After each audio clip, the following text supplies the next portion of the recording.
Good afternoon, everyone, and welcome to the January 28th meeting of the Portland City Council. Would you please call the roll? Fritz. Here. Fish. Here. Saltzman. Novick. Hales. Here. Welcome. We have a single item on the calendar this afternoon, which is a report. Would you please read that item? Item 97, transmit report to the City of Portland on Portland Police Bureau officer-involved shootings and in-custody deaths by the Office of Independent Review. Auditor Caballero, are you going to lead off? And Constantine, good afternoon. Come on up. Good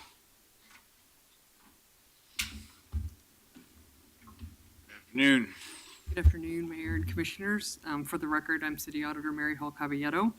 I think we all agree that clarity is a welcome addition to any discussion of Portland's police accountability system. And today we have some by way of the latest comprehensive assessment by outside experts of officer-involved shootings. Our predecessors had the foresight to require through city code independent reviews of Police Bureau officer-involved shootings and in-custody deaths. The auditor's independent police review does not investigate officer-involved shootings or in-custody deaths. The Citizens Review Committee does not hear appeals of such cases. Instead, Portland's oversight model relies on law enforcement experts with a national perspective, such as those who are here today, to assess these types of critical incidents. The first outside assessment occurred in 2003. Back then, there was a virtual absence of internal administrative reviews of these types of cases. Much progress has been made since then, but as you will learn today, much important work is left to do. And now I'd like to turn it over to Director Constantine Severe of the Auditor's Independent Police Review, who has a few remarks, and then he'll introduce the principals from the OIR group. Mr. Mayor and Commissioners, it's my pleasure today to introduce Julie Rulin and Michael Janaka from the Office of Independent Review, OIR. Ms. Rulin is an attorney who in private practice specialized in criminal defense and civil rights in California. Ms. Rulin formerly worked with the Police Assessment Resource Center, PARC, which was the entity that did the first set of outside expert reviews as mandated by council. Mike Janaka is a former assistant United States attorney who serves as the chief of the Civil Rights Section for the Central District of California. As director of the Independent Police Review, one of my most important duties is to fulfill the council mandate that there is a review of all closed officer-involved shootings and in-custody deaths. Our OIR's fourth report on officer-involved shootings and custody deaths builds upon their earlier reports. This is the ninth outside report, including the previous PARC reports and OIR's standalone report on the investigation into the death of James Chassie, which was completed in 2010. As a result of these outside reviews, there is now a criminal investigation completed by Portland Police Bureau's Detectives Division to determine the criminal conduct of involved member, as well as a separate administrative investigation conducted by Internal Affairs to determine whether there is any violation of policy, which was not always the case prior to outside review. The quality and depth of administrative investigations have improved dramatically in the last 15 years. All officer-involved shootings and custody deaths go to a police review board composed of PPB members, community members, and an IPR representative, which makes a recommendation to the chief of police as well as the police commissioner. There is also a public report on every case heard by the Police Review Board. I believe when the city has taken full advantage of these reports, it has given an early access to emerging best practices in the field of police oversight. But when we as a city have failed to implement common sense recommendations from these national experts, there has been a price to pay in diminished public trust and confidence in our system. Two notable examples of this has been, in particular, the 48-hour rule, which requires advance notice to an involved officer prior to a compelled administrative interview.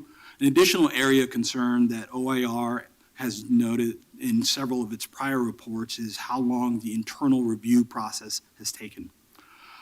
An additional benefit of these reports has been that they have been a resource to our community.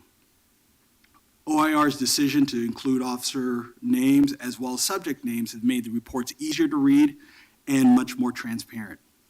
The Police Bureau is to be commended to following and carrying through on over 100 recommendations made over the course of these reports. But the community itself has provided additional recommendations and built upon the work done by both by Park and OIR. Few examples would be work done by the Citizen Review Committee and the Stakeholders Committee that was convened in 2010 to look at the oversight structure of the city of Portland. As a result of the OIR's report in the Chassie case, IPR was authorized by council to act as a monitor in all officer-involved shootings and custody deaths. Since June 2011, IPR has responded to the scene of every officer-involved shooting in custody death, and the Police Bureau, to its credit, has facilitated that and has worked as partners in making sure that IPR has access to scenes and has access to evidence as needed. And with that, I would like to call OIR to the front. Thank you. Okay, thank you both. Thank you.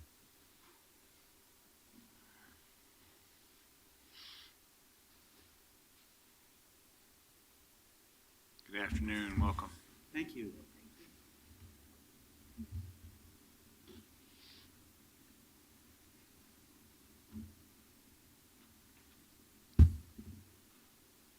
Mr. Mayor, Commissioners, my name is Michael Giannacco, and it's good to see you all again. We had the opportunity to visit with you, I believe, when we issued our third report, and some of you even before that. So this is, as Constantine has indicated, the fourth report with regard to officer-involved shooting review. We also did an initial report surrounding the death of Mr. Chassie. The report contains 11 officer-involved shootings over approximately a year-and-a-half period of time, and it dissects each shooting and looks at issues coming out of the shooting, not for purposes of relitigating whether or not there should have been criminal charges or accountability, but more to evaluate how the Portland Police Bureau itself did with regard to the investigation, with regard to the review, and whether or not the Portland Police Bureau took sufficient notice of the shootings and issues coming out of the shootings, sort of as a lessons learned. One of our philosophies, consistent with, I think, better practices throughout the country, is that critical incidents like officer-involved shootings or in-custody deaths present, unfortunately, a tragic situation in which a person is often injured and sometimes killed.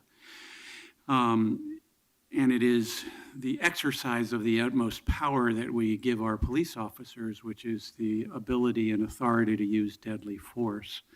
So because of the impact that such an event has on individual members of the Portland community, as well as the Portland community at large and the Bureau, we believe that it is incumbent upon the Bureau to collect sufficient facts and evaluate the case so that its members are better, one, for accountability, but also to ensure that its members are better prepared on a forward-going basis to deal with tomorrow's challenges. Because as we have seen, those challenges often repeat themselves, and if insufficient guidance, training, supervision is not provided to police officers, based on lessons learned from the past, it is doomed to repeat those unfortunate events in the future.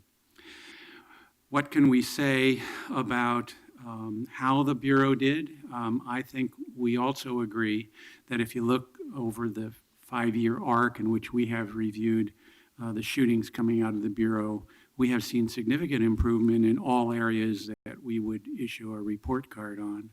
That is, we've seen significant improvement with the way in which investigations are conducted, and also continued improvement arc in the way in which investigations are reviewed. In addition, with regard to the way in which the Bureau has responded to these incidents, it's clear that in some of the cases at least, the guidance, the training, the lessons learned from past experience has become inculcated in the Bureau so that the Bureau had better tools, better responses on some of the more recent cases that we've looked at. Is all perfect? No. Did we expect it all to be perfect? Absolutely not, because every time you are presented with a new set of situations, you're going to have different circumstances. And while training is important, there's always because these kinds of tactical decision makings are perishable skills, it's important to continue to keep your attention to these issues on a continual basis. We have issued in the report a couple of other items. The last of the appendix sets out a chart of all of the 35 critical incidents that we have reviewed during our tenure and indicates some salient features with regard to each of those shootings. We thought, since this is the end of our contractual period, it would be important to set out in sort of historical chart-like way some of the, all of the events and some of the salient features to them as a reference piece for any members of the community and the Bureau itself who might be interested. We've also issued in this report 31 recommendations, and while it is not our intent to go over all 31 recommendations this afternoon, we hope to highlight some of the recommendations that we think are most important to this body and to your public. We are also, of course, prepared to answer any questions that might be in your all's thoughts upon reviewing our report, and stand ready as a resource to do that.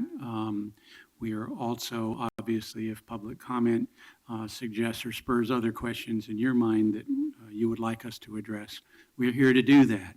You should also know that we spent all day yesterday as well interacting with your community. We had community meetings. We met with the Bureau with regard to not only the report, but other issues on a sort of going forward, where are we now basis. And we continue to do that, and we find that those meetings are indispensable to our work. One, for purposes of transparency, but also because the dialogue we receive from your very well-informed community informs us with regard to the issues that are present in Portland. We are not Portlanders, and for that reason, we think it's imperative for us to continue to do that. So at this point, if you will, what I'd like to do is to turn it over to my colleague, Julie Rulin, who will talk to you probably about the predominant theme that comes out of these officer-involved shootings and the recommendation we make in response to it. Thank you, Michael. Thank you. Good afternoon, Julie. Good afternoon, thank you. I'm Julie Rulin with the OIR Group. The one very striking thing about these 11 shootings that we review in this report is that in 7 of them, there's some evidence that the subject had an intent to provoke the police officers into shooting him and some desire to end his own life. This dynamic is very commonly referred to as suicide by cop, and that is a term we find problematic. It ignores the reality that the responding officers to these situations have some ability to influence the outcome of these often very complex scenarios by employing good tactics that adhere to principles of officer safety. It is to be less rigorous in your analysis of the event. And we saw that in a couple of cases that we review here. In the shooting death of Brad Morgan, The training division review in that case really tackled this issue and acknowledged that there were things that officers maybe could have done differently that might have led to a different outcome. And then training used that acknowledgement to really drive forward some changes to the way that they train officers and some innovative ideas for how you do train officers to deal with crisis communication in these kinds of situations. But the commander's review in that case, and the commander's review is there's a findings memo that goes to the police review board. And in that case, the commander fell into this inevitability trap and wrote that there was nothing he felt officers could have done to prevent Mr. Morgan from forcing officers to take his life that night. And again, in the shooting death of Mr. Higginbotham, we found similar kinds of language in both the training review and the commander's review, and again, falling into this inevitability trap and this notion that that Mr. Higginbotham's actions really drove the outcome.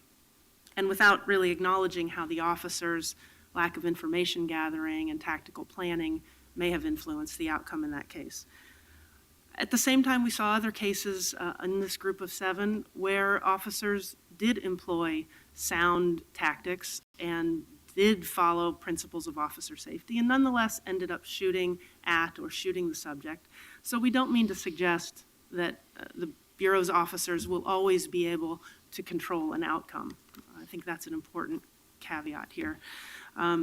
What we do want to emphasize is that the analysis that Mike talked about in his opening remarks is important in every case. It's very important to look not just at the moment that the officer pulled the trigger and the decision to shoot or not shoot, but to really unwind these events and look at all of the decisions leading up to it, up to that moment of the shooting.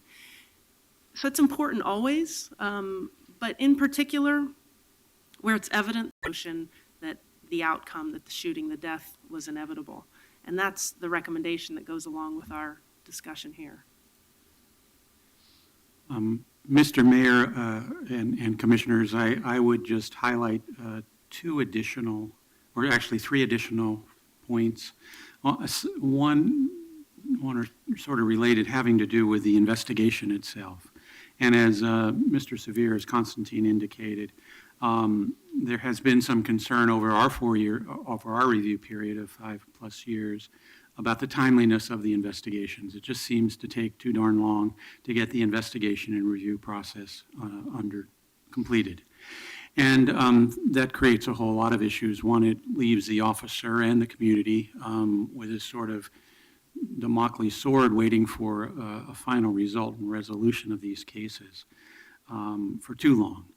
And as you are likely aware, the Department of Justice in its settlement agreement pointed to the delay or the length of time in investigations as one of the issues that it is asking or requesting, or actually, I guess, demanding that the Bureau address. And my understanding, and we can report that there is some optimism here, because when we looked at the last couple shootings in line here, we saw a much shorter investigative and review arc. So it looks like that the Bureau, working with IPR, is getting a handle on this issue, and we expect that other shootings that occur will also have a more compressed time schedule that will be in line with investigative standards and the expectations of the U.S. Department of Justice. There continues to be one investigative issue that we're going to continue to hammer home as long as we're doing this work, and that is the unfortunate situation that prohibits the Bureau from obtaining a statement from its members the night of the incident as a result of an agreement reached between its association, its officers association. The Bureau is not allowed to receive any information or any account from its officers about what they did that night, why they decided to use deadly force, until at least 2 days after the event. And we find that that condition in and of itself makes it difficult for us to say that the investigation is entirely comporting with best investigative standards. We understand that the agreement is up for renewal next year, and we are hopeful that this issue be revisited in the negotiations leading up to the new agreement with your association. Let me just clarify that. Yes. I've been Commissioner at this a Fritz. while. I thought the rule was that you couldn't be interviewed, but they don't even provide any documentation of what happened? There is no documentation. Officer-involved shootings, there is no requirement to provide a police report at all. Instead, it's an interview. And while the officers are asked to provide voluntary interviews the night of the incident, most recently, over the past several years, they have declined that opportunity. And there's no ability to compel officers to provide information until at least 48 hours after the incident. Thanks for the clarification. Sure. The final issue that I'm going to address has to do with an issue that continues to be raised throughout the country, and that is the unfortunate situation in which officers are confronted with an individual who is armed with a knife. That has happened recently in the city of Chicago. It's happened in the city of San Francisco. And in both cases, it has created significant controversy in which an individual has ended up being shot and killed as a result of wielding a knife. That happened as well in one of the cases that was up for review this time, the Higginbotham case, where a man came out of an abandoned car wash with a knife. And when one of the involved officers in the Higginbotham case testified before the grand jury, he indicated that he had been trained about the 21-foot rule. The 21-foot rule was created in 1988 by an individual in the Midwest who decided that he would do some informal scientific study and made a determination that if you get close to an individual who's carrying a knife within 21 feet, that you are therefore too close and are in the kill zone, and therefore must be wary of that individual and may need to use deadly force in response. While in fact the science is kind of important to know, and in fact it is true that action-reaction times do present challenges to officers, particularly with someone who's armed with an edged weapon.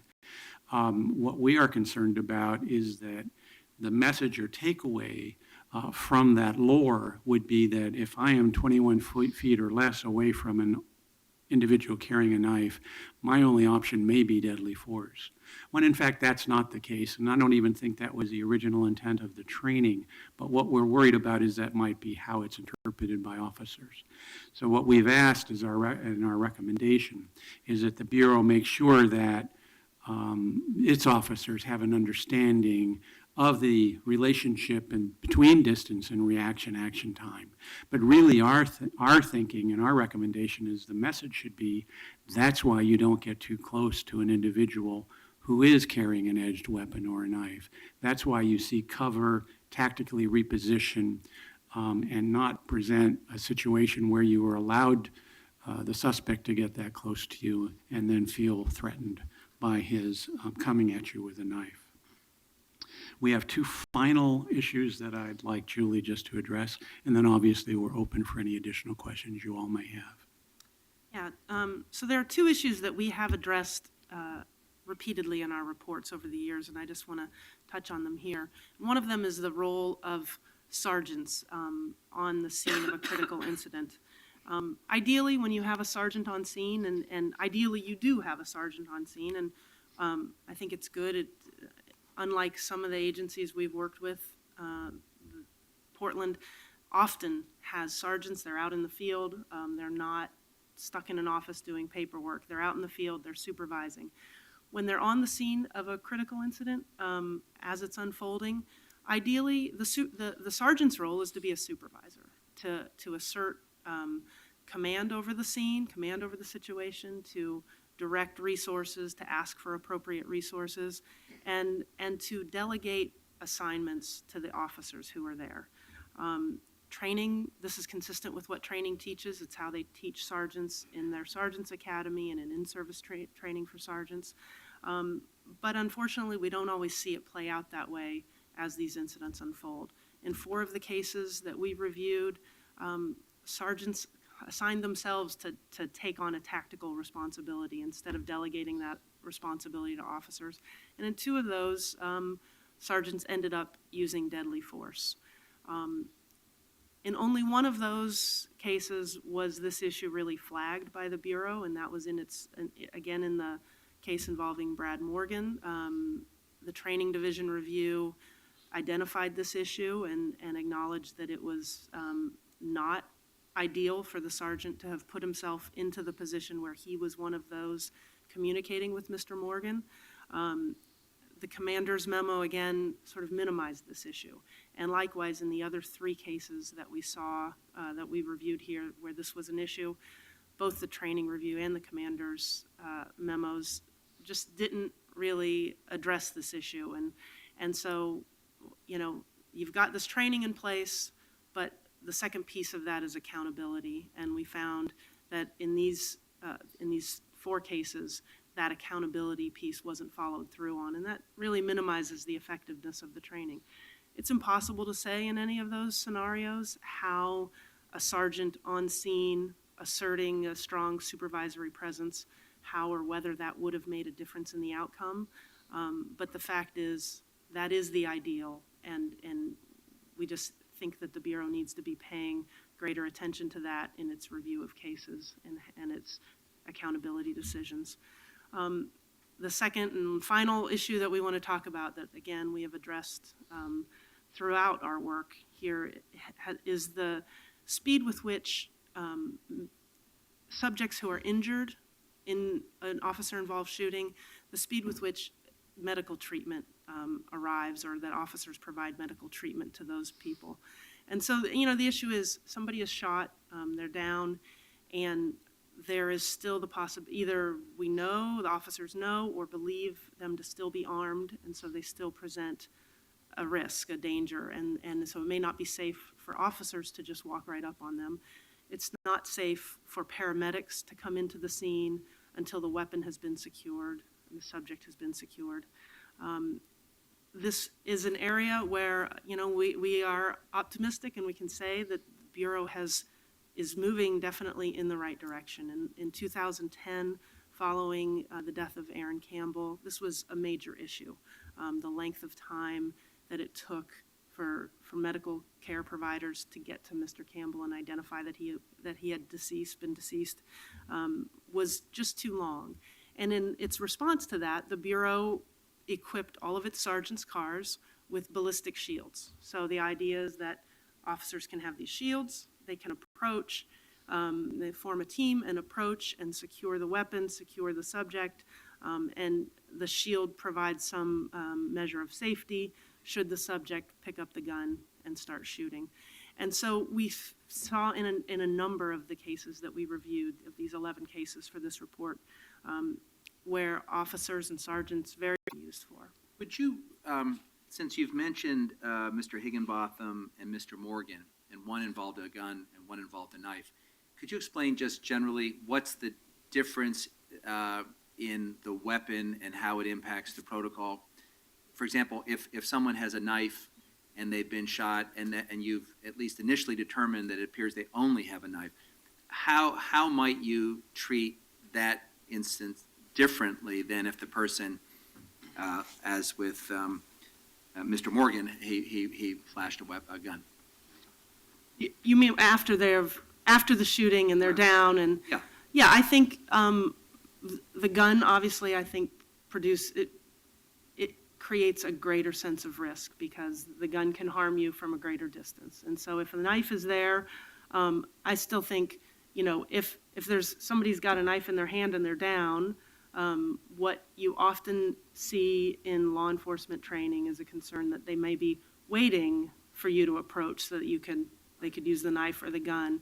But of course, the distance is a different threat. And so if the knife has fallen out of their hand and you can see that, I think officers can, with much greater degree of confidence, feel like they can safely approach. Because it appears in both instances, the officers were treated, waiting for some event in order to more safely go and inspect the person who had been shot. But if an officer determines, if they're reasonably sure that the only thing you've identified is a knife and someone is down, it's just it seems like common sense says there's a different risk factor. Yes, agreed. So in one of the cases, Mr. Hatch, one of the tragedies, Mr. Hatch, the responding staff decided to use a canine to bite the person. How often does that happen? Honestly, I've not seen that before. And That's and I not think common. that's not a practice that we've seen commonly used by other agencies. And it's why we raised it and made a recommendation about that, that the Bureau really evaluate whether that's appropriate, especially in a scenario like that one where they had a ballistic shield available.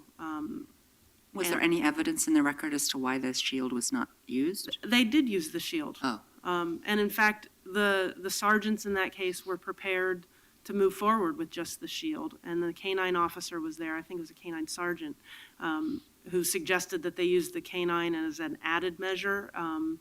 And they did. There's not a lot of analysis of that decision in the record, so it's not clear exactly, why if they felt the shield was not sufficient.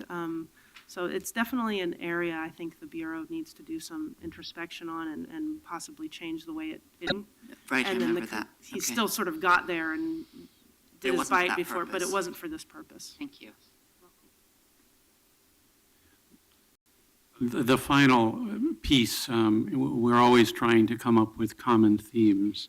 And one common theme that I'm going to say now for the fifth time, because this is the fifth time we've had the privilege before to appear before this body and your community, has to do with the cooperation we get from IPR, from the Bureau, with regard to our abilities to do our work.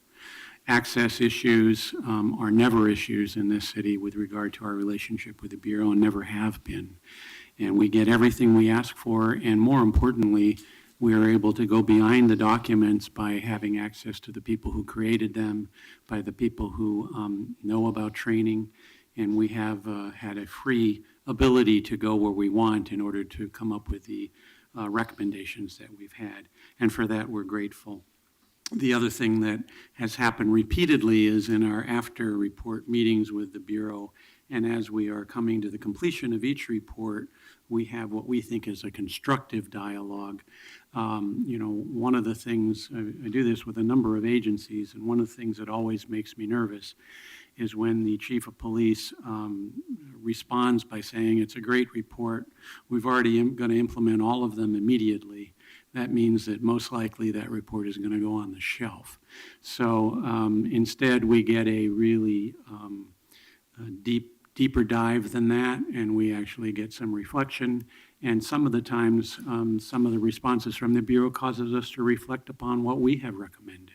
So that is very helpful, I think, to the process here.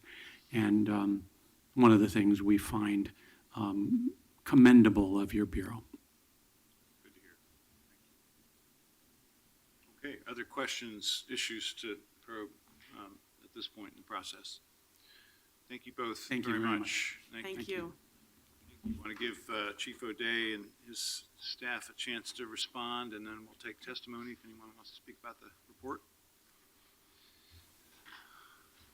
I'll lose you there, George. I know, it's spinning on me. I can't hit a moving target. Thank you, Mayor. For the record, I'm Larry O'Day, Chief of Police. I'm joined by Commander George Burke of our Detective Division and Captain Brian Parman of our Training Division. I want to thank the Mayor, Commissioners, and the Auditor for the opportunity for us to respond to the fourth report by the OIR Group regarding officer-involved shootings during the period of January 2011 to March 2013. As you all are aware, the Portland Police Bureau has made significant changes to its policies, procedures, accountability, and training over the last several years. Since the shootings referenced in this report, the Police Bureau has also made changes in the training we provide to Bureau members, particularly in regard to the use of force in our response to people in behavioral health crisis. This is ongoing as we continue to make additional enhancements as we work with the Department of Justice on action items in the settlement agreement, as well as developing and implementing 21st century best policing practices. However, there's always room for improvement when discussing our tactical responses, our deadly force investigations, and our review processes. The Police Bureau is committed to continually evaluating, learning, and making changes that improve our organization. I'm pleased to report that the Police Bureau agrees with almost every recommendation in this report, and several of them are current practice. I've completed a response to each of these recommendations, forwarded that to the auditor today, and I'm sure she'll put it on our website. We'll put it out on our website as well.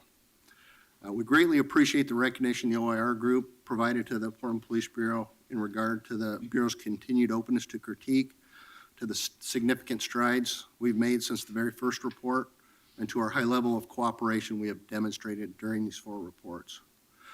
I also want to thank the OIR group for their professionalism and their responsiveness. They have consistently made themselves available by phone and in person, and are always open to robust discussions that lead to sound recommendations and improvement within the Police Bureau. The use of deadly force is the most critical decision an officer will ever make, and we need to understand the need for our community to understand and discover what occurred during these incidents. The events over the last year, from Ferguson to Baltimore to Chicago and cities across the country, has deepened the valley between law enforcement and the communities we serve. Building trust within our community remains a top priority, and we continue to engage our community in new and thoughtful ways. In closing, I want to recognize our police officers as well as our investigators and detectives whose work appears in these reports.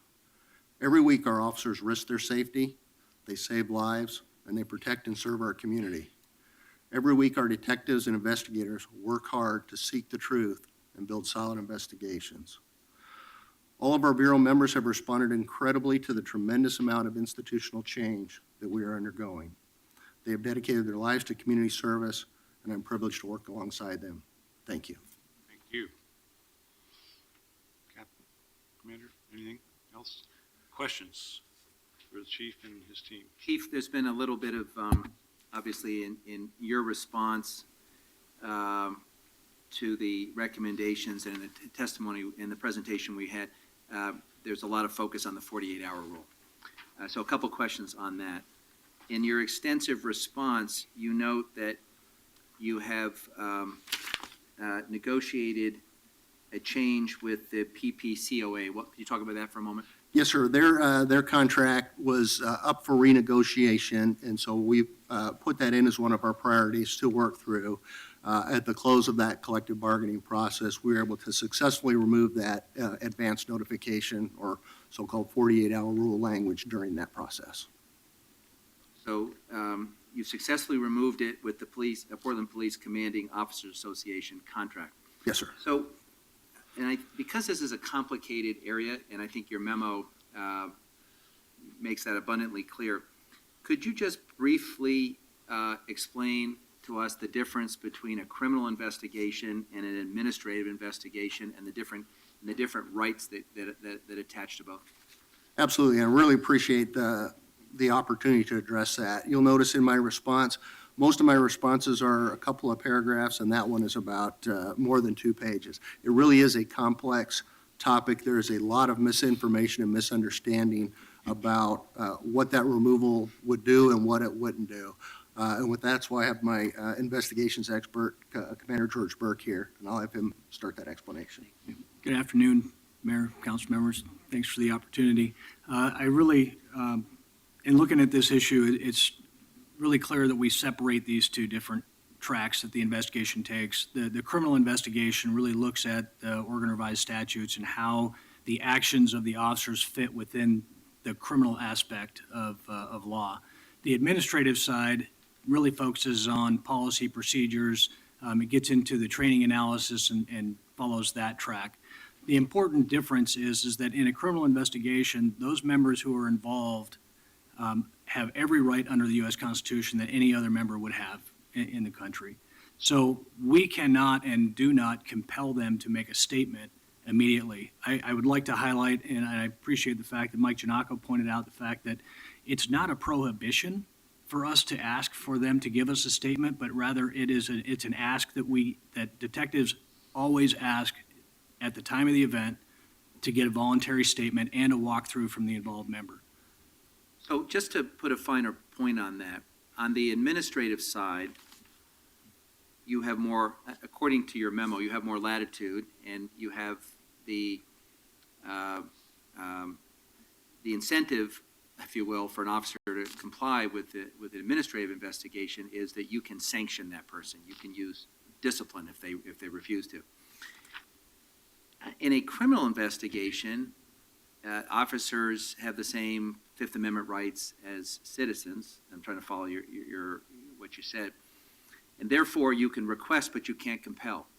So give us an example of what happens in your view if either, within the first hour or after 48 hours, you compel someone to give a statement in the context of a criminal investigation. What's the consequence? Okay, so another thing to keep in mind here is the criminal investigation, any death, so if there's a death as a result of the use of deadly force, which, that's not always the outcome, but in cases where it is, that investigation is really run by the district attorney. And under Oregon Revised Statutes, they have the authority to run all death investigations. We run the risk in conferring with the DA's offices along with the city attorney's office that if an officer were compelled to give a statement, that the concept of transactional immunity would carry that order to give a statement into any voluntary statement that we might get afterwards. So the thought that once we compel that we can then get a voluntary statement, there's a risk that creates some level of immunity for the officer who used that level of force. So that's where the real complication comes in as far as dealing with a compelled statement and a voluntary statement. Okay, so just so that we're clear about calibrating community expectations, let's take the PPCOA contract, where you've successfully removed the 48-hour notice requirement. That means that in the context of a criminal investigation, you can request that someone give a statement, but you still have the constitutional question, so you cannot compel. Is that correct? That's correct. So there is the possibility of an earlier and more contemporaneous voluntary statement, but you still don't have a tool to compel someone to give that statement in the context of the criminal investigation? That's correct. And the other part of that is really that again, going back to the direction of the district attorney, the criminal investigation, we don't want to do anything that's going to cause us a problem with the criminal investigation, any admissibility as a result of any compelled statement that might come out of that. This is a really complex, and I think as you look at the response, the complexities really show through with working cooperatively with the district attorney for Multnomah County and getting agreement with the district attorney to allow us to go down that road, because again, they control that piece of the And the investigation. thing that, I feel like this is like Groundhog Day, because we've had this discussion repeatedly at council. And frankly, I'm one of two lawyers on the council, and I come away even more confused about the legal landscape. And if I'm confused, then I'm guessing the public is going to be confused. And the key here is whatever we do and whatever we change, we must be very clear with the public about what they can expect differently. Because if we say that, if there's a lot of if we make a big deal about some change like this, and then in practice it doesn't lead to changes in the way investigations occur, then of course we have a credibility problem. And I'm reminded, this is not a perfect example, but I'm reminded that when Oliver North was hauled before Congress, and his lawyers said, "Don't do this," and Congress said, "No, we have the right to do it," and they compelled him to answer questions before the United States Congress. And his lawyer said, "Well, there's something called the Fifth Amendment. You can't make him incriminate himself." He said, "No, we are directing you under threat of contempt." So Oliver North answered all the questions that were thrown his way. Ultimately, his conviction was overturned because the appellate court said you can't compel someone to give up their Fifth Amendment right against self-incrimination. So it was good theater, but it didn't actually move the ball. And by the way, his lead lawyers in the case were the ACLU. Not because they had any particular fondness, I suppose, for anything he had done in his official capacity, but they thought the Fifth Amendment applied to everybody. So this is the part that just sooner rather than later, I hope we have more clarity about, because your memo has all the nuances. The public discussion is usually not as nuanced. It's, let's remove the 48-hour rule, and there's a inherent benefit to the process. Yes and no. Not if you can't compel someone to testify, and that is the question, whether or not you can compel someone to testify. And I'm hoping before we leave today, I have a better understanding of that question. And Commissioner Fish, to address what you're saying there, part of the issue has to do with what we can do with that information. Even if we were to go down the road of getting a compelled statement at the time of the event, a lot of that has to do with what information we could ultimately share. So the public expectation needs to be really clear as to what are we actually going to gain out of that, because we have to make sure that that information that's compelled does not cross over into the other side of the investigation. If it does, that taints the criminal investigation, and then it opens up all the other arguments that we've already talked about. So one of the things that I think, and I think the chief probably hit on pretty clearly, is we have worked really hard over the last several years to get as much information out in as much a timely way so that we can provide the community with the information that we have. I think the Bureau has come a long way in sharing information that we used to hold very close. Well, and I think later I may even ask our consultants to come back and just help me better understand, in light of recommendation 41, how is the world different if we eliminated and followed their guidance? Because I still think I'm missing something. Recommendation 31, you mean the Recommendation 31. Yeah. And I want to make sure I understand it, and more importantly, that the public understands how this changes the way we do investigations. Well, back to your sort of facial question, I may be guilty of oversimplifying it, but I believe I understand this correctly. George can improve that maybe. As an employer, we can compel a statement, but it contaminates the criminal justice investigation. So that's the choice. I mean, as it's currently configured, right? I mean, That's So, the gist. May I ask some to your questions yes or on no this topic? question, we can compel testimony, but then what happens? That it's no longer useful in a criminal investigation. May I have a turn? Please. Thank you. What level of your staff are members of the Commanding Officers Association? That would be all of our lieutenants, Lieutenants and on up, or just the lieutenants? just lieutenants. And are the lieutenants ever present at incidents like this? Yeah, typically lieutenants are not generally involved in deadly force incidents, though they have been. Lieutenants are in charge of each of the shifts at the precinct. So there are uniformed lieutenants at the precincts who also are in uniform out on patrol at times. So there might be incidents where a lieutenant would be called to the scene if there's a standoff, for example, and would the lieutenant go to the site, or would the... Oh, yeah, supervisors in command will respond to major incidents. I thought you were looking at it as with the removal of that rule that impacts the lieutenants if they were involved in the use of deadly force. So if they're called to a scene and then subsequently there's a use of deadly force, how come the lieutenants could be forced to provide a report but nobody else would? Because in the collective bargaining agreement, No, but why would that not jeopardize all of their Fifth Amendment No, and everything else? all we've done, again, like George, we've removed that language. That doesn't mean, we're going to be very careful and in consultation with the district attorney on this particular case, because at the end of the day, what we have to decide is what is more important, an immediate information that we can only use for employment purposes, or a criminal investigation that if the officer has done wrong, the district attorney has the ability to charge that officer. So again, kind of like the commissioner was talking about, we've got that language removed, but it's, what does that really mean, and what are we going to do when you look at the particular cases? And how many times has a Portland police officer been the subject of a criminal investigation or by the district attorney? Well, they investigate every one of our shootings. And have they ever Yeah, the most recent one was Officer Dane Reister. And he went to trial and, No. The point, Go to it's trial. not whether it results in a conviction, it's at what point does your Fifth Amendment right attach? And your Fifth Amendment right attaches when you are potentially a suspect, or you're reviewing your conduct, and we don't assert our Fifth could I Amendment rights. please continue to have a turn?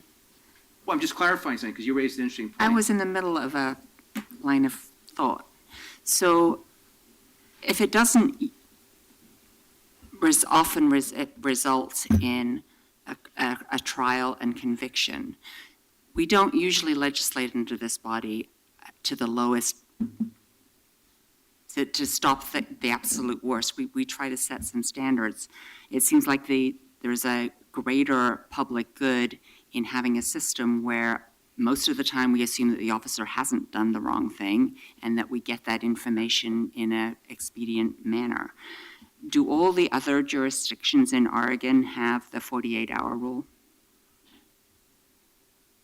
I'm not sure what the other organizations are doing. Do we know what they have in Beaverton and in Gresham? Yeah, I don't know. Because I think that's germane to this discussion. If it's okay in Beaverton and not okay in Portland, then that's something that we should look into.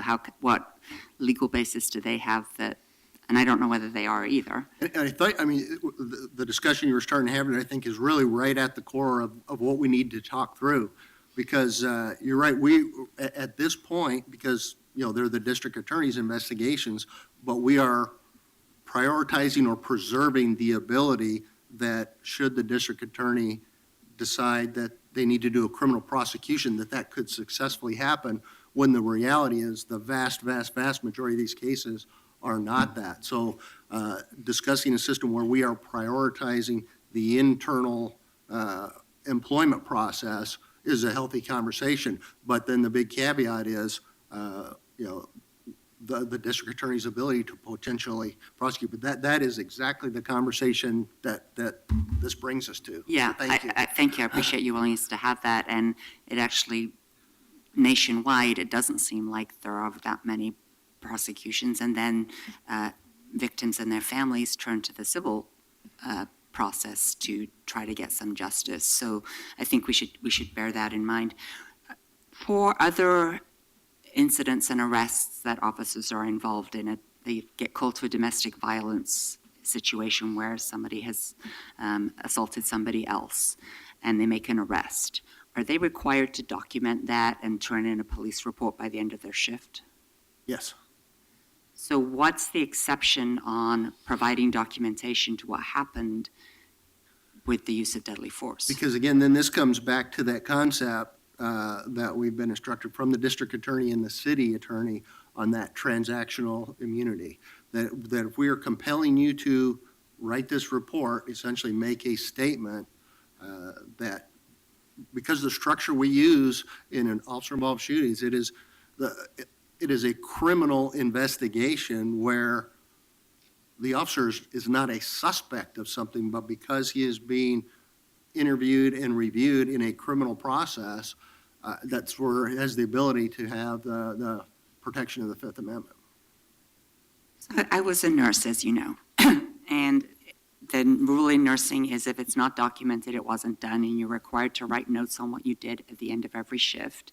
And if you've done something according to hospital policy, even if it results in a bad outcome, you have that immunity that you're not going to get prosecuted criminally because of the bad outcome. You followed the hospital policy. You may get sued for something else, but you followed the policy.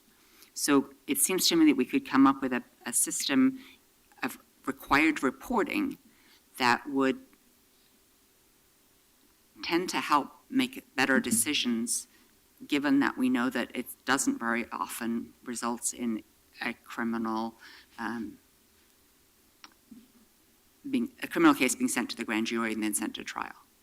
I think you're exactly right on, and that's the conversation, is the community, is the district attorney, are all of you willing to look at a system that the vast majority of the time, the need is not to protect the ability of a criminal prosecution. It is that immediate internal investigation. And that's core to this conversation. And So then for thank any you. other crime, we want to know what's been going on around. I mean, there may be other people involved beyond the person who was the subject of deadly force and the police officers involved. There may be others that maybe it's part of a gang violence situation that we would want some accurate documentation of what all was going on there so we can go after the others who are involved in whatever mayhem may have been happening.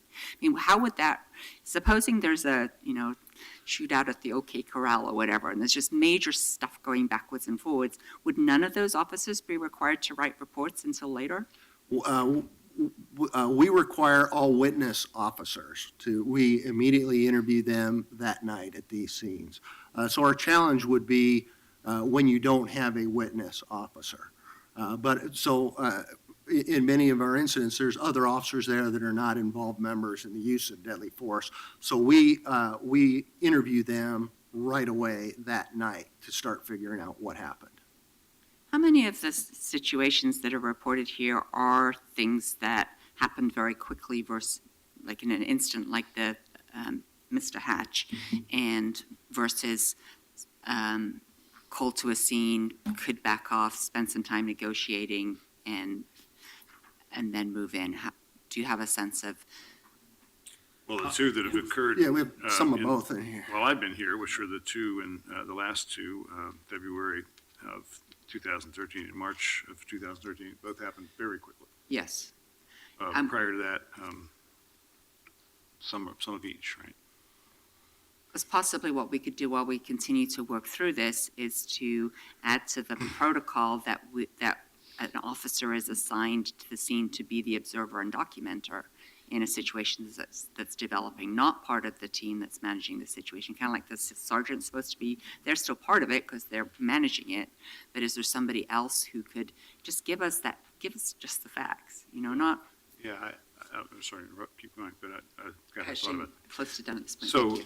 So it works out that way in practice, and that is if it is a major incident that is potentially going to involve deadly force, the Bureau is dispatching enough officers to that scene that there have been some officer-involved shootings since that aren't covered in this report where I've been present shortly after the incident, and the number of people on scene is significant if it goes on more than a few minutes, because backup officers are arriving.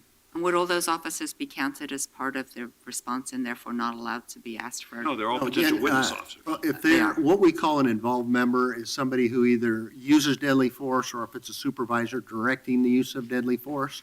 Anybody else who is there, we look at them, are they a witness member? Did they see, hear, observe anything? And And so we interview and talk to them that night at the scene. And they're required to document what? Yeah, like the report? detectives interview them and write a detailed report. Thank you. I was very impressed with your response, not only because it's well-written and very complete. I've been in multiple of these hearings where the response of previous chiefs has not been agree, yes, we'll do that, and I appreciated the comment, well, if it's all, we're already doing that and it's going on a shelf, that's clearly not the intent here. The only one then that you disagreed with was the use of the canine in the case of Mr. Hatch. Yes. And I wanted to give you the opportunity to tell me why the ballistic shield wasn't used in that case. Yeah, this was the only recommendation that we agreed, and you heard Mr. Giannakko on the front end talk about, and you heard me mention robust discussions. I really appreciate the conversation we've been able to have with them around all of these different recommendations. And in this case, the Police Bureau has, we have come a long way since 2010 in our response and our philosophy in being able to rapidly approach somebody we've used deadly force on and be able to get them treatment. And one of the many tools that we have that we believe in is the ability also to use a canine to be able to do that. In this particular incident, the decision was made to use the canine to move him away from the weapon. He had a weapon, and you heard Julie Ruin talk about there's a balance between a gun and a knife, a gun close by. is a bigger threat to approaching officers. So the use of the dog was to move him away from that weapon, further away The from that ballistic weapon. shield, if he had have been capable of grabbing the weapon and it had it been a gun, the ballistic shield, that's the purpose of the ballistic shield, right? That It is to it's- provide you some more protection. It does not cover all of you or all of the team that is approaching. It is just something that hopefully might save your life if you come under fire. It doesn't protect you completely. It's not a shield that protects the team of people coming up. It just, that very first person that is being approached, it partially helps cover them. Is the protocol that one person approaches to check on the subject and No, potentially? no, we train to go up as a team on these, so, because one person is holding that shield, other people need to be able to cover that threat. So why was that not done in this case and it was done in all the other cases? Again, this is one of several tools we use. This one in particular, they made the decision at the time to separate this person further from the weapon.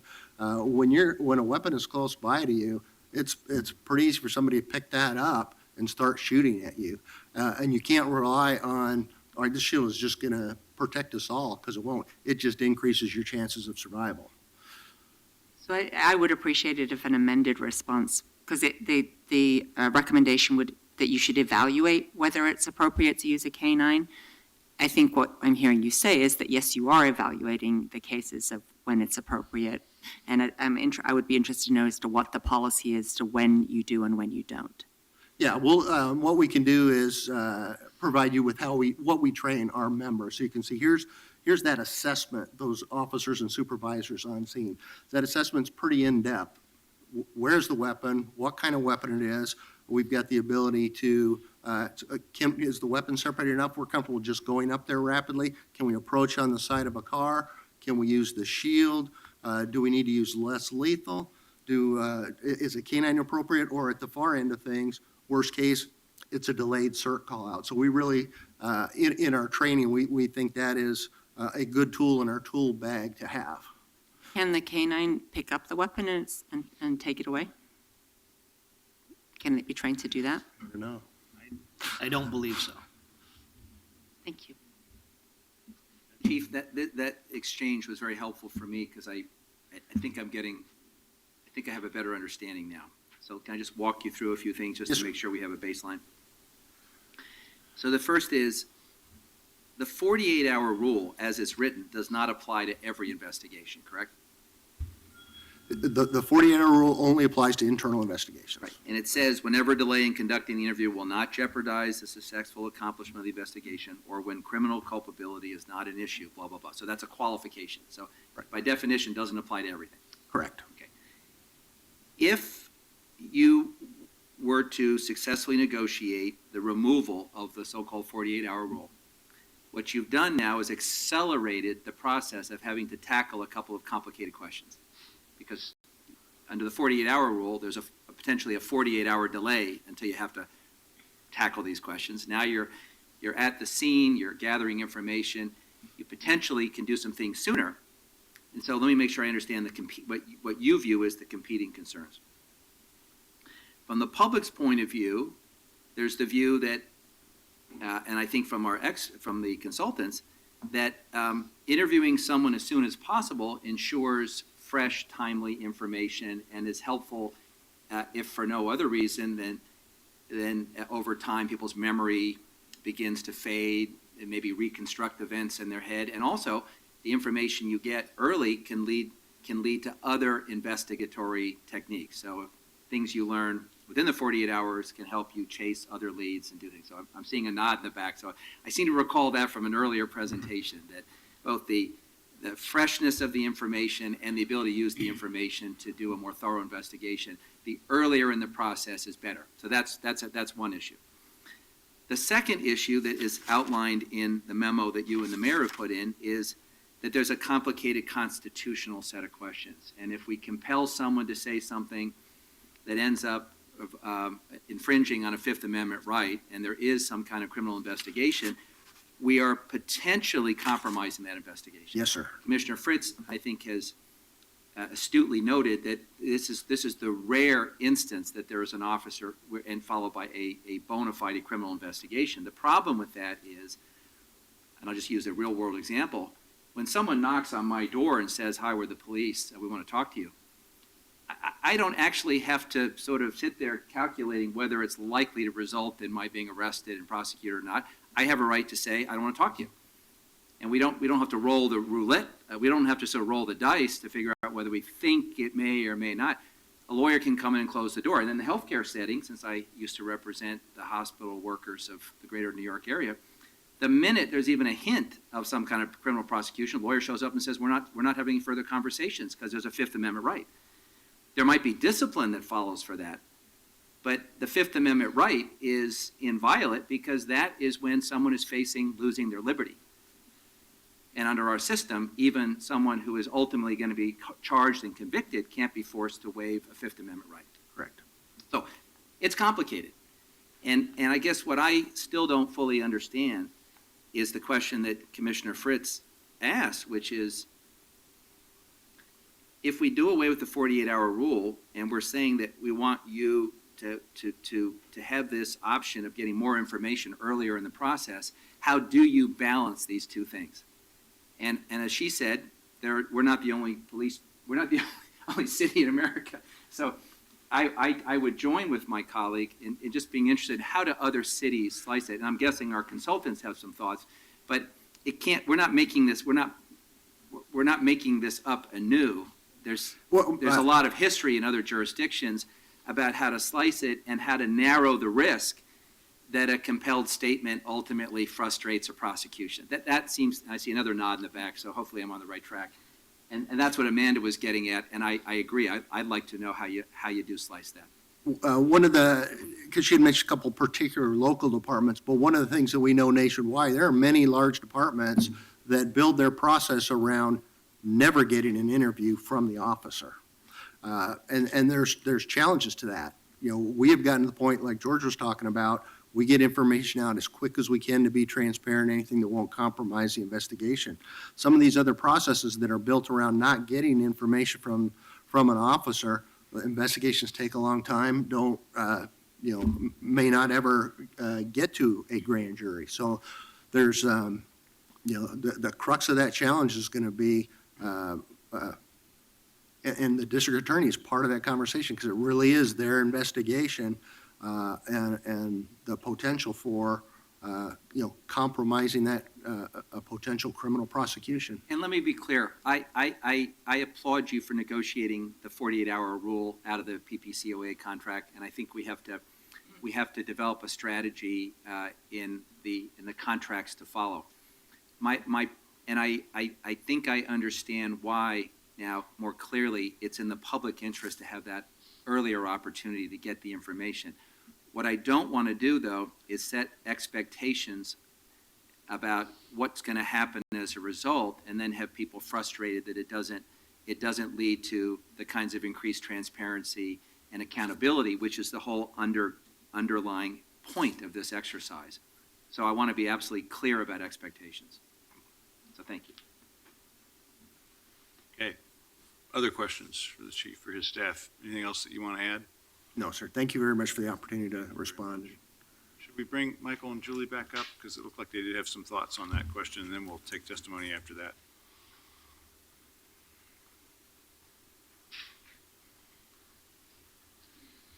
Welcome your reactions and thoughts to that. We don't have to play point counterpoint here, but this is an important Understood. discussion. We will try to not make this a law school tutorial.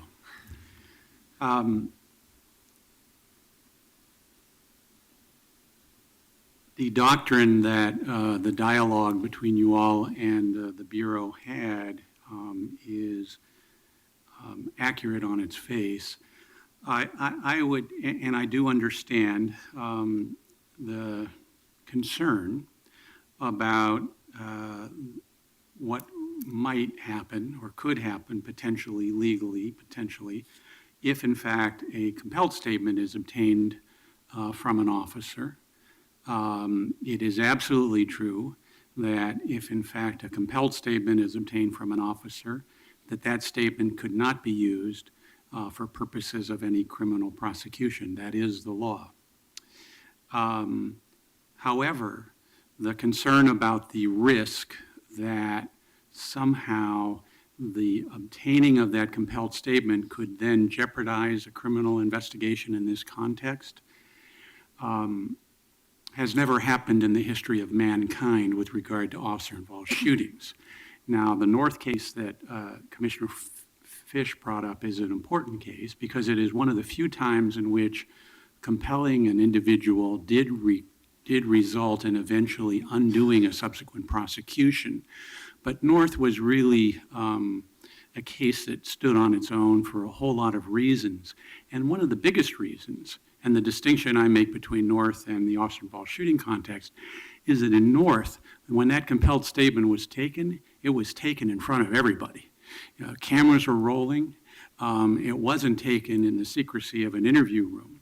Unlike officer-involved shooting compelled statements. Officer-involved shooting compelled statements are taken in an interview room. They are in jurisdictions that do this, and there are a number of jurisdictions that do this, that information is then walled off and protected from any piece of the detective investigation, so that when the detective investigation goes to the district attorney, that statement will never be presented to them. And therefore, there's no risk of contaminating the district attorney's investigation with that compelled statement. The more I listen to you, the more sorry I am that we don't have the district attorney here to opine, because you made a very compelling statement. Are there gradations within what we're talking about? Are there, if there's no 48-hour rule and we're trying to balance all these concerns, are there certain kinds of investigations where based on your survey of other departments, it's prudent to delay a little bit to ensure that we don't get it wrong? Or are you confident saying that in almost every instance, the benefits of an early intervention, a statement, and the investigation outweighs the risk? I'm confident that in the officer-involved shooting context, if the protocols are complied with, and if there's no leakage of information to the district attorney or the detectives that are conducting the criminal investigation, if you do create robust processes to prevent that from happening, that you're not going to risk any eventual criminal prosecution. In fact, the criminal prosecution can go forward on its own. And in fact, in this city, in this county, by and large, eventually officers almost always, there have been a couple exceptions in the cases we've looked at, but almost always voluntarily provide a statement to the grand jury anyway. So the district attorney, in evaluating whether or not to file criminal charges, has almost always had a voluntary statement from bureau officers. Last question, because it feels a little abstract, the way we're discussing this. Can you give us just a concrete example of something that you might learn within the 48 hours from an officer on the scene that then enhances the quality of the investigation?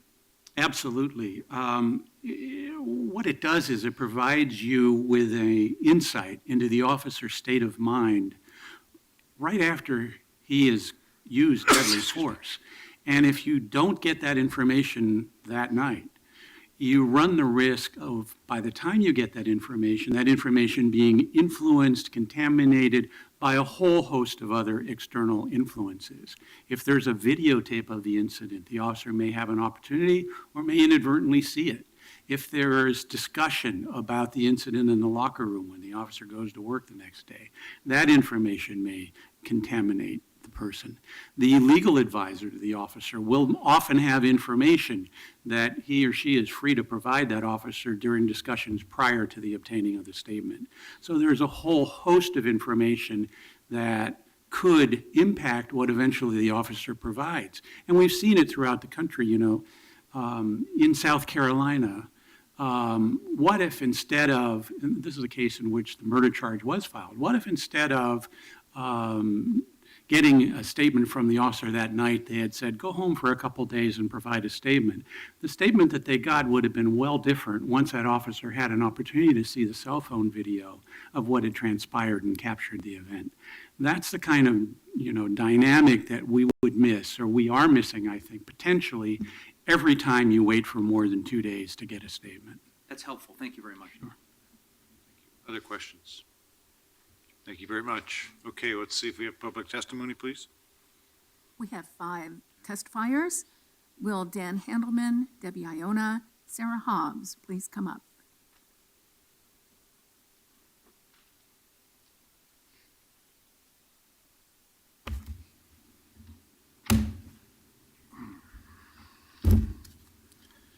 Good afternoon, Mr. Mayor Wall.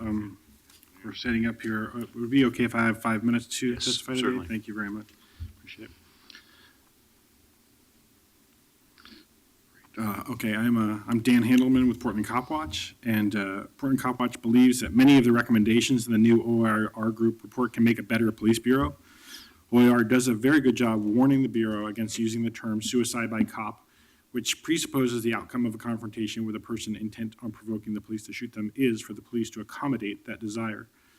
We once again are disappointed in the consultants for not focusing on issues of race. Specifically, 4 of the 11 cases involved people of color. We suggest the Bureau might think about adding a standard question in all shooting reviews. Did the suspect's race play a role in your decision to use deadly force? Not written in our 8-page analysis is our concern that OIR expresses support for the PPB's transparency. Police Review Board hearings and Behavioral Health Unit Advisory Committee meetings, for example, are not open to the public. The Chief's initial reply to the 31 recommendations, and we only just saw his full reply this morning or this afternoon, reflect a general lack of response to the community and the COAB about suggestions received on Bureau policies. OIR says that other cities have less information from their police, and we feel sorry for those other cities. We do appreciate that OIR included good information, such as calling for the city to remove the 48-hour rule, and I can talk more about that, but there's not enough time, from the contract. What also needs to come out of that contract is the stuff prohibiting civilian investigation of deadly force and the binding arbitration clause for deadly force incidents. Telling the city not to sacrifice thoroughness for the sake of timeliness, that suggestion should apply to all misconduct complaints and appeals. They included cumulative totals of African Americans and Latinos subjected to deadly force in the 35 cases they reviewed since 2010. It's 10 and 3 respectively, making 29% and 9% of all the victims. Adding a table of the 35 incidents showing data about cases involving mental health issues, which comes out to 57% of the suspects, and unarmed suspect, which was 26%. Despite the overall lack of analysis of race, they told the Bureau to take corrective action when officers say things such as, quote, shuck and jive to describe African-American suspects' behavior, which happened in one of the cases. We also noted a number of issues OIR highlighted or failed to note in individual cases. In summary, a commander wrote that Sergeant Fort's ill-advised shooting at Kevin Moffitt was done in the, quote, fog of war. A sergeant allowed 2 officers who shot at Joshua Baker to remain in the field because they were in, quote, combat mode. Nobody compared Officer Gregory Moore's shooting at the back of African-American teenager Juwan Blackman to the Aaron Campbell incident, though OIR did point out there was no review of the canine, which bit the wrong person when released in that case. Neither Officer Jason Lyle nor Larry Wingfield was disciplined, even though they put themselves into a position that precipitated their shooting and killing homeless veteran Thomas Higginbotham. And furthermore, Lyle violated training by holding a taser and gun at the same time. Sergeant John Holbrook and Officer David Scott also precipitated the death of Brad Morgan by getting too close to him, but were not disciplined. OIR says the city can protect itself better in lawsuits by examining repeat shooter officers like Sergeant Nathan Voller, who shot David Hughes in 2006 and Merle Hatch in 2013. Even though their table implies numerous officers were disciplined for using force, the only one for whom the discipline stuck was Officer Dane Reister, who was fired for permanently injuring William Monroe. The Police Review Board removed a commander's recommended debriefing for Officer Justin Clary, who shot at Billy Wayne Sims in front of a populated convenience store in 2012. We also note that the auditor announced the report was done under city code, and she corrected herself this morning, that authorizes the IPR to hire experts, but is actually required that these are annual reports, and they have not come out every year. You heard there's only been 9 of them in 15 years. Since OIR is now at the end of its contract, the shootings from 2014 and 2015 should be under review already. The most recent case in this report is nearly 3 years old. We would also welcome if OIR could recommend such important issues such as IPR should conduct its own investigations into deadly force cases. The DA should hold grand juries even when the suspect is not killed by police, which doesn't always happen, and to allow civilians to appeal the outcomes of deadly force cases to the Citizen Review Committee. And those appeals might have changed some of the poor outcomes that OIR noted in its report. Thank you. And I guess since I have 30 more seconds, I will say about the 48-hour rule and the compelling testimony, I think that Commissioner Fritz is quite right. I mean, when Chief O'Day said the most recent incident was Officer Reister, that's the only time they've ever indicted an officer for on-duty use of force in the history of Multnomah County. It's not, the community's been saying for many years, if you compel the officer to testify and we can't prosecute him, if we lose one officer's ability to put them in jail and we can fire them, that's okay for now. We can look at it again after that happens. But, let's get rid of an officer if they shot somebody in violation of the law and in violation of the policies. Thank you. Thanks very much. Debbie, would you like to be next? Sure. I'm Debbie Iona, representing the League of Women Voters of Portland. The periodic reports on police shootings and deaths in custody are an important element in Portland's efforts to improve Police Bureau operations.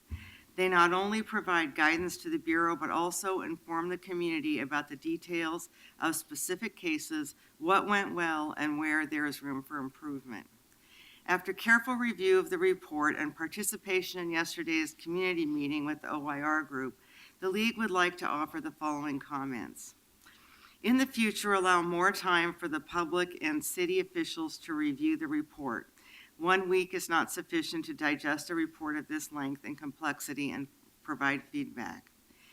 Training division reviews of specific incidents and officer training are discussed throughout the report. We strongly recommend that the Bureau's Training Advisory Council receive a briefing on this report. There is much in it for the TAC to consider and address. When drafting the next contract for the expert review of closed investigations, include a review of all the recommendations made to date by PARC and OIR, whether they are being implemented and to what extent.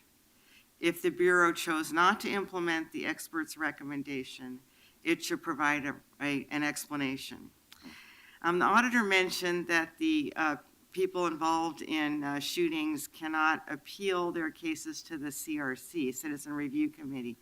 In our view, shootings are just part of a larger continuum of interactions between the police and the public, and we see no reason why people involved in shootings or their families cannot appeal their cases to the CRC. The report describes areas in which the Bureau has improved its operations and others where more training, better execution, and greater accountability are needed. The discussion of cases in which the subject had in one way or another expressed a desire to provoke a lethal response from the police was particularly compelling. We hope the Bureau will train its officers to avoid looking upon the outcome in those cases as inevitable and use their training and tactical advantage to resolve the incident without resorting to deadly force. Furthermore, we have heard over and over again from the outside experts reviewing closed cases of shootings that the 48-hour delay in interviewing involved officers is bad policy. The League encourages the city to change this provision in the union contract. We would like to thank Auditor Caballero's office and the OIR group for this valuable report. It's a really great resource, I know for the Bureau, but also for the members of the public who are involved in these issues. Thanks. My name's Sarah Hobbs, and I've come to really push for support of recommendation number 25. People who are suicidal are at a true mental health crisis, and they're not thinking rationally. But because of prior, what's the word I'm thinking here, history, where when I talk to people about rulings that are ruled suicide by cop, It's, Sarah, they pointed a gun at the police. What do you think was going to happen? Because the mentality seems to be when they provoke because they're suicidal but cannot carry through on their own. Oh, yeah, we force an issue with the police will do the ultimate act for us. And that is an issue with me because that goes to address a long history of response in these issues. What I hope, and one of the things was language, culture, and mentality, that the police department comes to realize they're dealing with people who are not thinking rationally, and it's really going to fall on them to be the one making the rational decisions and to look at how, when these situations are happening, they work to negotiate in a way that does not, I say, give to the person what they're desiring. For the record, I do see where on the issue of crisis suicide calls, the Police Bureau has been putting into place a lot of the recommendations in this report, but it's still a lot of room for improvement. So I do ask that you really look at recommendation 25. And really, that's all I came to say. I have a question about that, and that, how long has the term suicide by cop been something that has been common parlance? I have lived now in Portland for 26 years, and it's been used ever since I lived here. Before then, I cannot address because I was not living in the state. So for 20 years? For the 26 years that I've lived here, yes, I'm aware of. Yes, ma'am. I really appreciate this being called out and then you re-emphasizing it. I think in some ways it's been helpful to remind people that there are people experiencing mental illnesses who are the subject of tragedies involving the police. And I think it's a tragedy for the police officer as well as for the family and the person who's no longer with us. It's one of those terms I think that's now outlived its usefulness, and that we all need to be rethinking, reframing, and helping the wider community to understand why that's no longer a helpful phrase. What concerns me is when a person who is in an extreme suicidal crisis, who cannot commit the act on their own, they automatically think, oh, I pull a knife, I pull a gun, pointed at the cops, they're going to do it for me, because the mentality based on history leads them to believe that. And that, for me, is a big concern. We need to think of something like involuntary commitment by cop, or some other term that better reflects that. For them, there's many times, and this is the sad part. I appreciate this report and the responses. There are many incidents where our officers stop people from harming themselves and stop other incidents. I think the mayor mentioned there are about 4 suicides prevented in one day just December recently. 4th, yes. Yeah, so that's also part of the community discussion that we need to have, as to how our officers, some of whom came into the police 30 years ago, and mental health care was not part of the job expectation that they signed up for. With the collapse of the mental health system, even though it wasn't all that great in the first place, it's a different job now, and that many of them are embracing that it's being the guardian of community peace and helping people out, as well as defending against bad stuff. I have said all along, since I've been working to have the issue of suicide by cop addressed, Portland police have made a lot of positive progress. There's still a need, though, to continue pushing the positive forward when it comes to the issue of what are ruled by suicide by cop. Thank you for your partnership. And Commissioner Fritz, I need to add that even though it's not part of the purview of OIR or the city council per se, doesn't help when the medical examiner declares Mr. Johnson's death last November to be a suicide when the police actually shot him to death. So I'm hoping that's something the council will take this recommendation and move it forward to the state police and the medical examiner's office. That's an interesting thought of how would it be described in a more helpful way? Thank you. Dan, I have a question for you, if I could. You note that we are required to have annual reports, and then you note that this is the last of the OIR group reports, and you say shootings from 2014 and 2015 should already be under review. So do you have a recommendation? Well, I'm hoping the auditor is going to answer that question. I don't know if the new contract has gone out. We didn't even know when this contract got extended. It was supposed to end a year ago.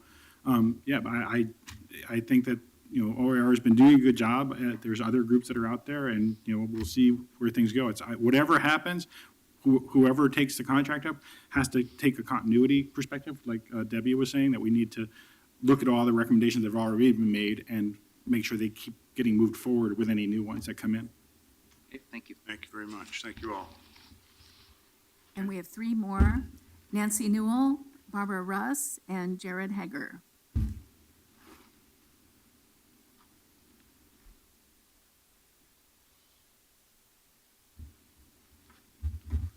Good afternoon. Good afternoon.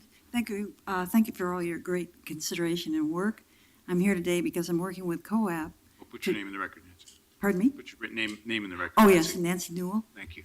And we've formed a Wilshire Park group because we've had murders in our community that have basically been put under, it just kind of loses the story. And the history of me living in that neighborhood for that many years, when there's a drug raid and they get the wrong house, there's certain things that take place where there are weapons in our community that I asked an officer, why are you here and what's the purpose? And I didn't get any kind of response. I mainly got shoved away. So I just stand as witness, but they had the wrong house. So there's certain things that have happened in my life experience living in Portland related to the police. And I've done my best as hopefully a de-escalator to switch some of those situations. And I think we really need more training within the police force. How much trauma for the entire community when these horrible incidents happen, when someone opens fire on people, and the police really can't do anything about it because it happens so fast, there's no way of predicting it. And how much trauma does it have on their own practices within the community, especially having to deal with the mentally ill?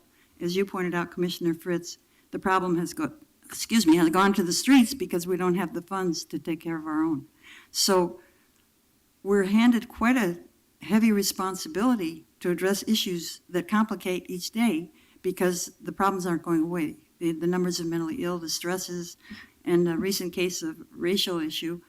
How come tasers are not regarded as a weapon of force? I mean, it was a young man whose heart rate was so high, they were hoping he would survive. They rushed him to the hospital. And he faced 20 years as a 16-year-old of jail for just walking home from school. Luckily, there was a camera that caught the whole thing. So what within the process protects young people when they're just going about their daily lives and a situation happens and they don't have any other proof?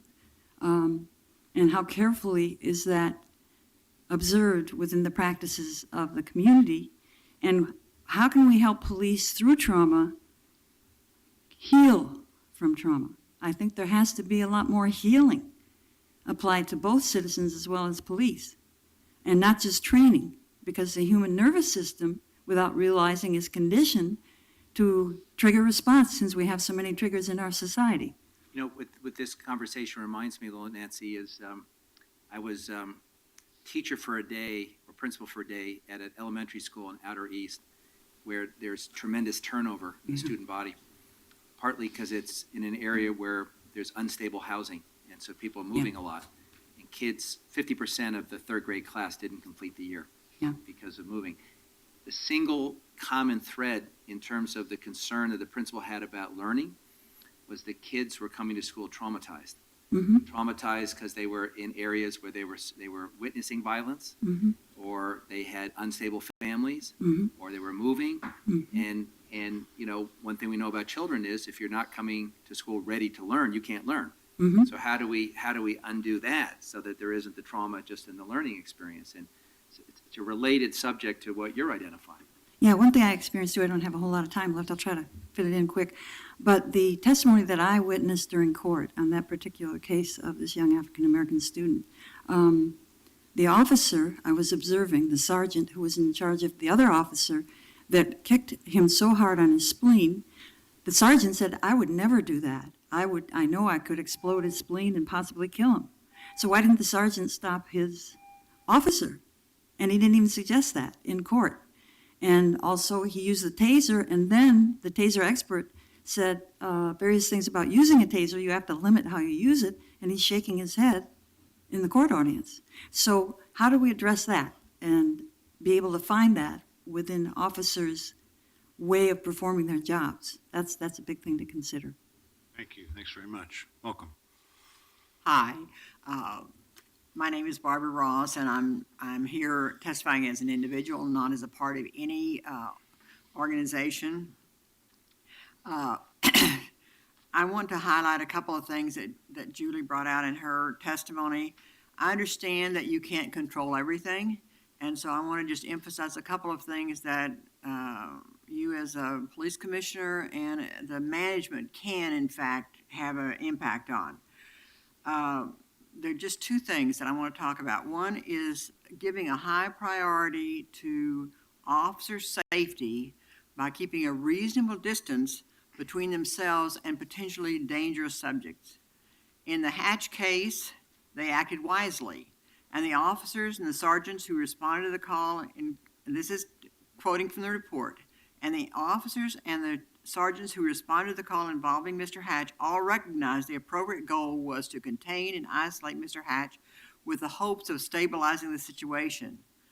On the contrary, in the Higginbotham case, the officers did not concentrate on their own safety and, quote, neither recognized how to make a more informed decision about whether or how to approach the likely armed, violent man in the confined space.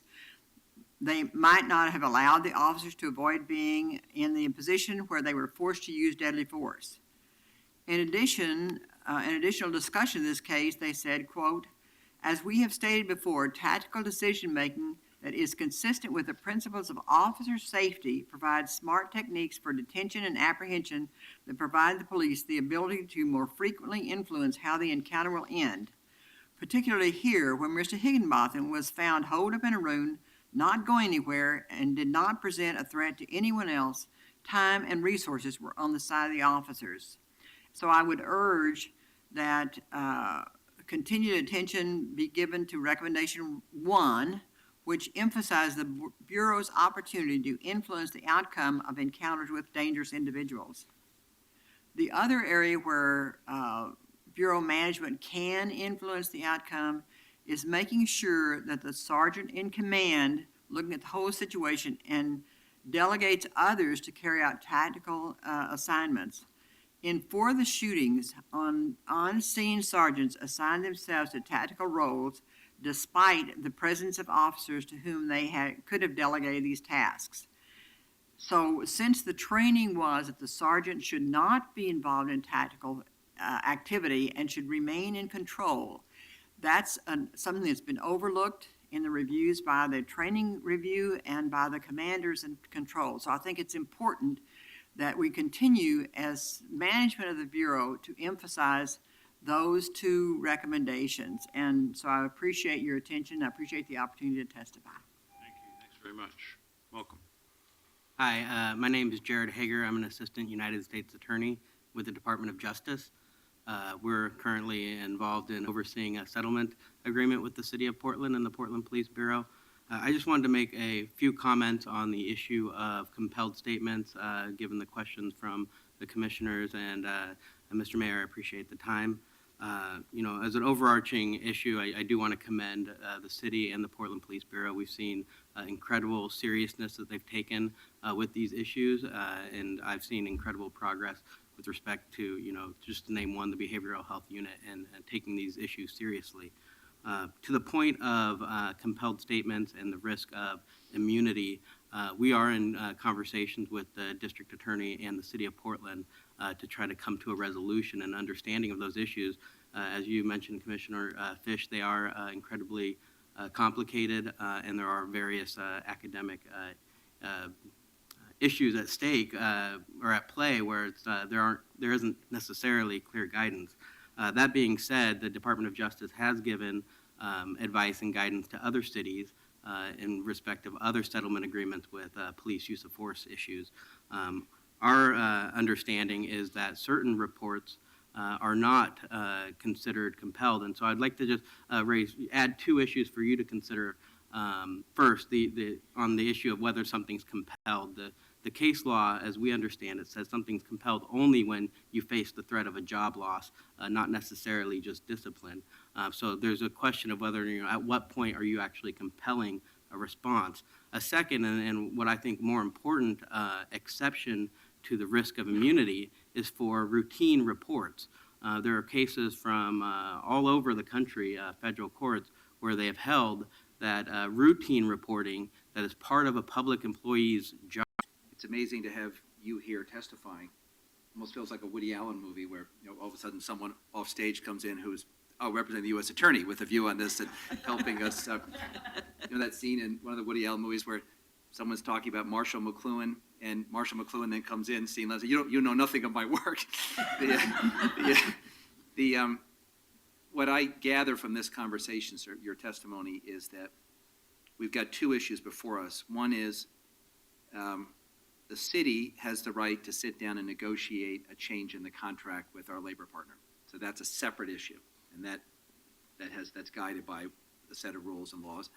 The second issue, though, is if we eliminate the 48-hour rule, what is the best practice in order to get the information we need and not unduly compromise potential criminal investigations?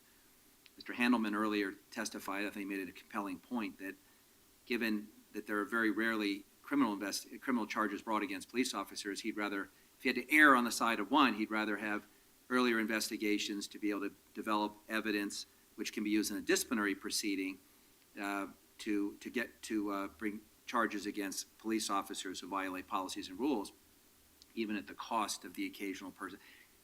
But that's really that's the tension, and I'm heartened that you're here because it seems to me, Mayor, we have an opportunity with the Justice Department assistance to come up with a model rule.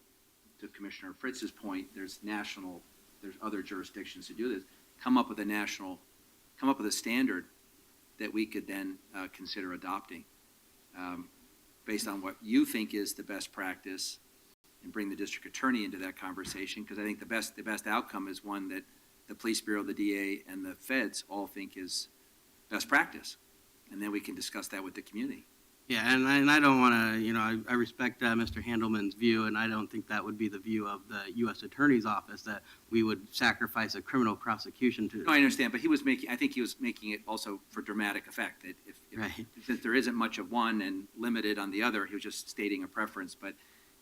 Our view is that you don't jeopardize a criminal prosecution by doing something which is required by the settlement agreement as it stands now for the Portland Police Bureau to require a use of force report before the end of the shift, because that's a routine report that officers currently fill out for any use of force except deadly force.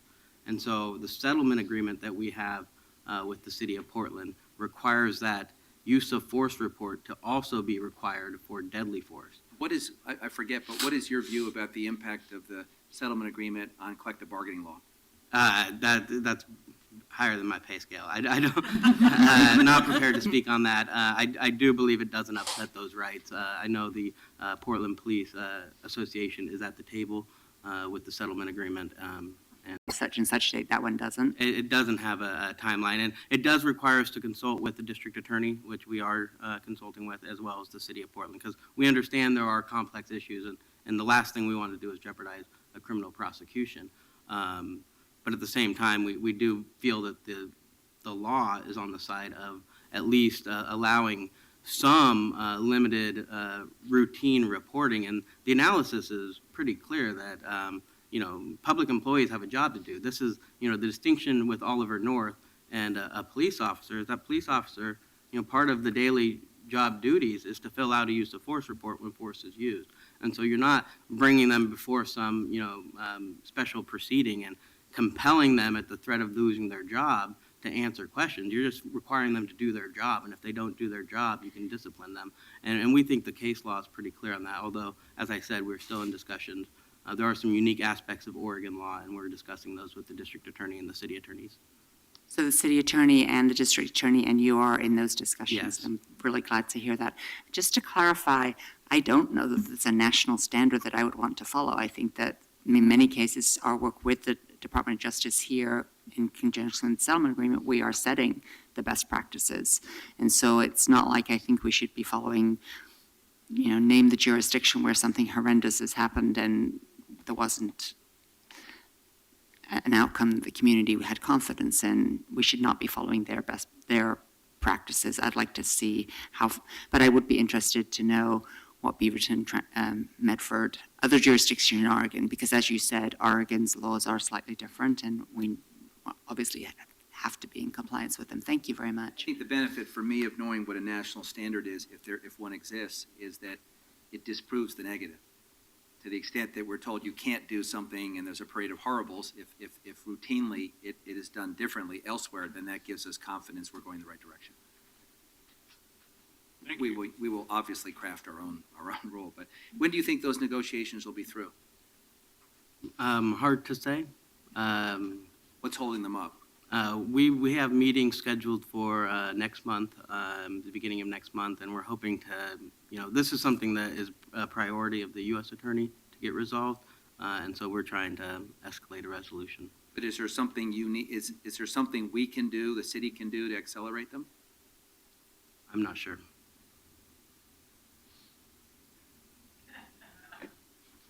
Thank you very much. Thank you all. Anyone else want to speak on this item?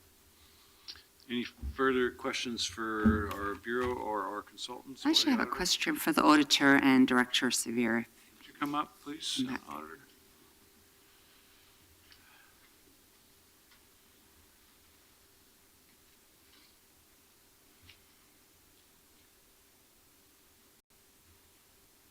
So yesterday evening, I attended a fundraiser for the National Crime Victims Law Institute, which is based out of Lewis and Clark.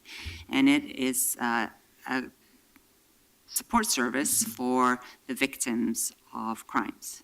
And I learned that there is very little support for the victims of crimes. And in fact, there's in some cases more support for the defendant in it. Well, there is more support for a defendant in a criminal prosecution than there is for the victim. That the defendant gets a public defender and advice on every step of the way through the law system, the victim does not. And so I'm wondering, when somebody comes to IPR with a complaint, do we have any resources or do we refer them to any kind of support services to help either the bereaved family or the victim who survived and is now trying to pursue justice through your system? Is there anything that we do to support them? So when somebody files a complaint with IPR, the only time where there is let's say somebody can help them shepherd through the process or advocate is at the appeal stage, where our office provides them with a former CRC, Citizen Review Committee member, as a appeal process advisor, and then also we refer them to the National Lawyers Guild if they want to avail themselves of that. So this was new information to me. I just assumed that there were people who would be helping, and similarly, I had previously assumed that there would be counseling and other support services for police officers who are involved in extremely distressing situations.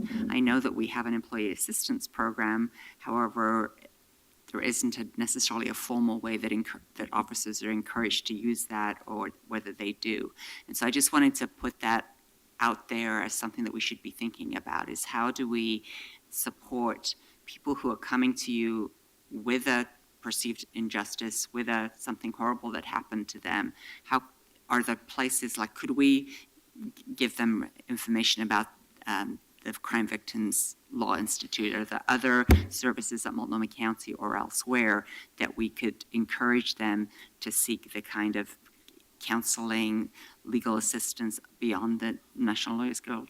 So we do refer community members who, so let's say someone comes to our office and they present themselves with some sort of mental health issue in particular, that we have a relationship with different community groups that will say, hey, here's a number that you might want to call. But the difficulty with that kind of thing, there isn't one place that you can call, and particularly with people who are in a position of crisis, they want simplicity. And unfortunately, as you know, in other kind of realms, there isn't a very simple process for any of this, where that, if somebody comes to our office, they are either in some sort of crisis or they're very upset, giving them 4 or 5 different phone numbers that may or may not be of some use to them. I don't know how much good we're doing. We do that sometimes, where it's just, our office is set up under city code to help process community member complaints about police misconduct and also to get commendations. And so we don't want to be in a position of trying to diagnose or say, you are, let's say, a victim of police misconduct, because that's, our system, we're the fact gatherers and we're supposed to be a neutral body. Right. I wasn't saying that I thought it was your job to do that, and I know you don't have staff to do that.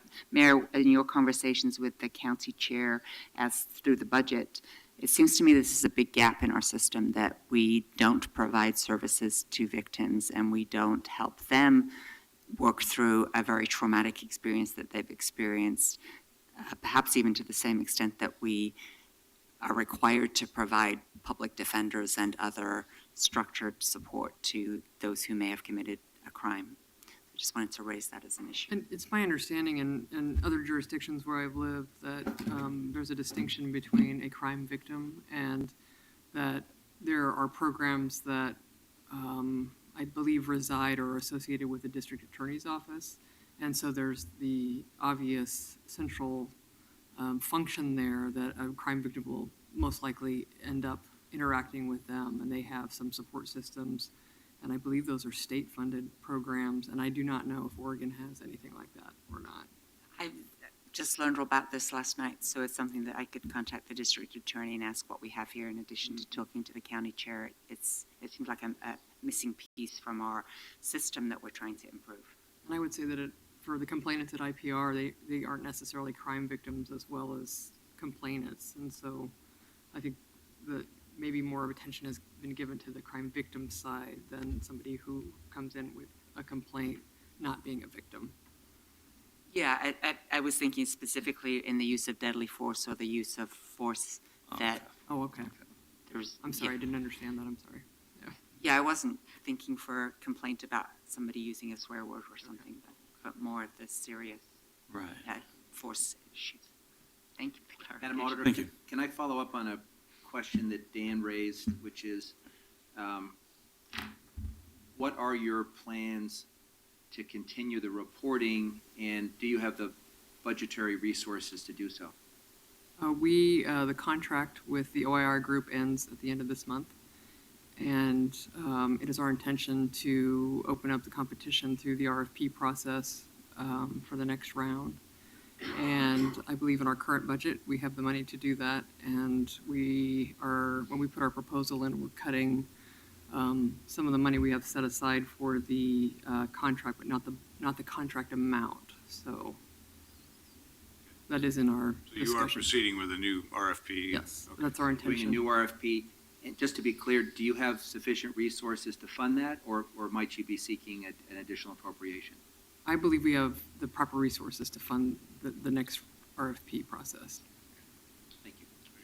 Thank you both. Thank you very much. Thank you. Further questions or discussion? And if not, a motion to accept the report? So moved. Second. Roll call, please. Fritz. I'm somewhat heartened that both chambers are not filled the way they have been on some of these previous reports. I do believe that we're making progress. I know that we all know that we need to make more, and that we're by no means where all of us want to be, which is zero use of deadly force and appropriate staffing and training and support for our police bureau. But I know we're making progress, and I know that many of the folks who testified today have also been engaged in the Community Oversight Advisory Board for the Department of Justice settlement.